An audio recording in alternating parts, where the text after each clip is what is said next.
My name's Jason, this is the WDS Originals YouTube channel, and besides me here we have my BMW 535D, which I have recently manual swapped.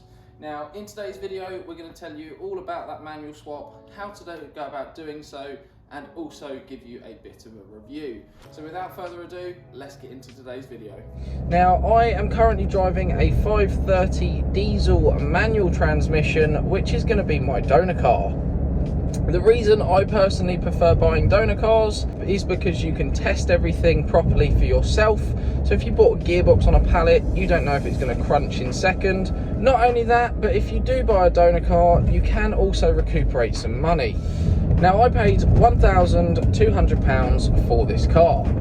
Now my plan is to obviously take the bits I require, so the gearbox, the pedal box, the ECU, all the bits and bobs that I'm going to need, and then break the rest of the car and try and see as much money back as possible. So our additional set of hands today is Harrison. Harrison is also doing a manual 535D swap, so he's using today to gain some information. So now Harrison's done making loads of noise, we're going to remove the front end of this car and come back in just 2 minutes.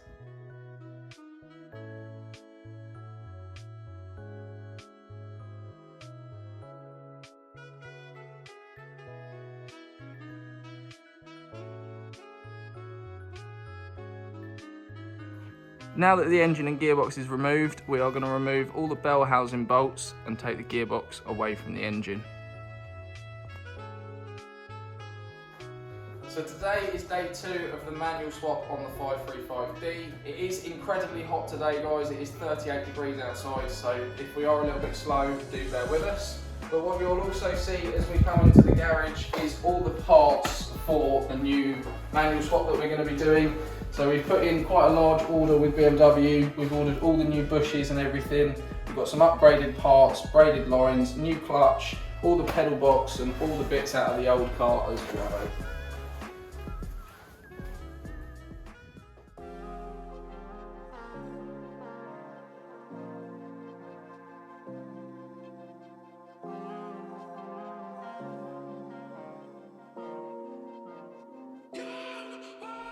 So as you can see, we've removed all the under trays, the exhaust, the prop shaft, and various other bits that we needed to remove.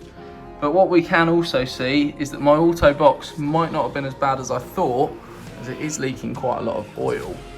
However, we are all the way there now, so we are still going to go full send and commit to this manual swap.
One of our next things then is to change the pedal box. So we are going to be removing the brake pedal and the auto accelerator pedal and fitting a manual setup.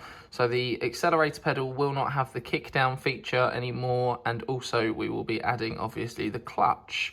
Now in doing that, we do need to run some custom lines. So well, you could run the original lines, but it does involve removing a lot of the dashboard. So doing it this way, running a custom braided line, means that we can feed it the way that we want to. So that is what we're about to get on with next.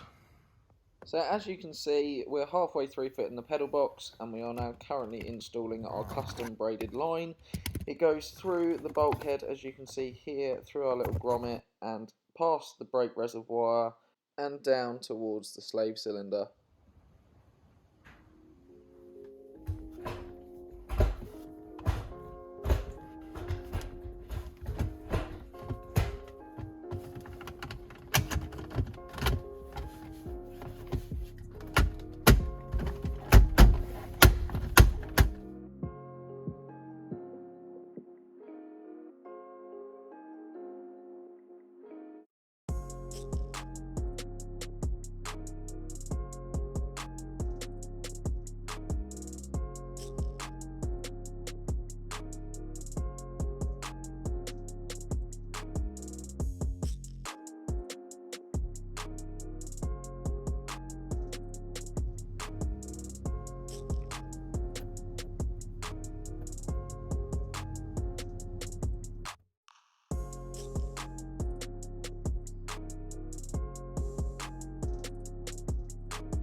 So what I've done, a little bit confusing, but if you can keep with it, I've wired in the reverse switch using my own wires. The brown wire that you can see here, we have then run down into a ground post on the side of the car, and we've also then wired that into the clutch switch, pin number 1. Now the other positive wire, which comes from that reverse switch, then needs to go into our blue pinned plug at number 13, which will then go into the light control module. So that's what I'm about to do just now. Next up on the wiring front for our clutch switch is going to be the CAS module. Now the CAS module, we've got 2 wires to wire up here. So to remove that, we've just got a pin that we need to disconnect. Do make sure your battery is disconnected before doing any of this. And again, we need to access those wires themselves. So we're just going to pull this connector off. Now, when you do that, you'll have 2 wiring harnesses in there. You'll have a thin and a thick one. Now, we need to wire up the thin one. We need to wire into pin number 3. So again, I've just got myself another bit of wire from another harness that we've just sort of used as a donor. We're going to put pin number 3 into the CAS module, and coincidentally, quite easily enough, we're actually also going to wire that to pin number 3 of the clutch switch.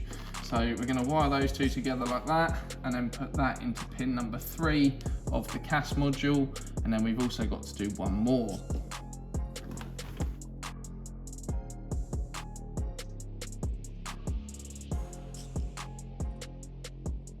Now that we've got pin number 3 of the clutch switch pedal wired to number 3 of the CAS module, we then also need to look at number 4 on the clutch switch pin, which is actually going to go to number 41 of the CAS module. So you can see here there's a blue and black wire. This blue and black wire needs to tally up with this blue and black wire, which is pin number 4. Don't get it confused with pin number 2, because pin number 2 needs to go to the DME, which we're going to get to in just a moment. And a quick little recap, pin number 1 goes to the earth, so the main chassis earth, and also the earth for the reverse switch. And currently we have our reverse switch live going to our light control module, which we put back up here. So let's now tap into pin number 41 on the CAS module and wire that to number 4 on our clutch switch pedal. So what we've just done is wired pin number 2 to this black wire that you can see running up through the firewall. And if we follow that wire round and through, you'll see it comes up here, which I am then going to feed across and then plug into pin number 18 of this small harness. So if you turn this over, you'll see they're all coded. Now that we've got this wire run from pin number 2 of the clutch pedal, we need to wire it in to the DME. Now earlier I was saying pin number 18, I was actually incorrect. I've restudied this again. So this here is the plug out of the manual car, and I can see that the one that's missing is actually pin number 50. So it's off this white plug, and if you see here in the manual car, 46 is on the end there, so 46, 47, 48, 49 and 50. If you can see that on camera there, the top one just under the 01 I don't know if you can make that out, there is a pin in that. Now if I look at the auto loom and do exactly the same thing from number 46, so 46, 47, 48, 49, 50, you'll see that there's no pin. So this loom doesn't have the receiver for obviously that clutch pedal switch. So that is what we now need to put in. So we're just going to simply take this that we've already wired to number 2 and pop it into pin number 50 rather than 18 that we were saying earlier. So that is my error, it is number 50. A bit more research has concluded definitely pin number 50. Hopefully that helps you guys with all the wiring that you are going to need for this swap. So as you can see here, we have twisted the yellow and yellow together and the black and black together. We'll basically trick that CAN bus system into thinking that it is a complete circuit. So we're going to add a bit of heat shrink onto the top of both of those now, and then shut those off with a little bit of heat so that they can't be touched in any way and they are fully insulated. So let's get that done now. Now that our wiring is complete, it is time to add in the ECU. Now this is the original ECU that we then sent off to Glenn Wilding at GKR Performance, and he has manual converted it. He has put in the 530D gear ratios for the map. As you can see, there's a few other bits on there. So we've had EGR, DPF, Swirl flaps, a few other bits that are done to this engine as well. We now simply need to plug that in, connect the battery up, and then get to doing some coding. So that is what we're going to do next. Now, the next part of this video is where things get a bit complicated. You can see we've got the laptop in the footwell plugged in via a K plus DCAN cable, and we are going to be using a few programs and bits of software to code this car. Now, unfortunately, I'm not going to be doing this on camera purely on the fact that I do not want to be responsible for anybody causing mayhem with any of their modules. You could quite easily pay somebody, a coding expert, approximately £120, which is what I was quoted to have this done, which effectively changes the modules from auto to manual. So I will be back in just 2 minutes once I've done the coding myself, and for your own information, I will be using NCS Expert.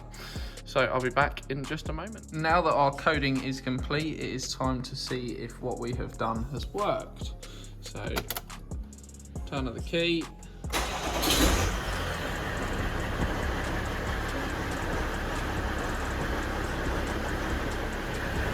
Just as a quick check then, we can look at input and now see that our coding is all correct. So the status kind of gearbox now says manual, so our coding is all correct. And we now also have no warning lights, no requirements to press the brake pedal or the clutch pedal to start the car, and everything is all good.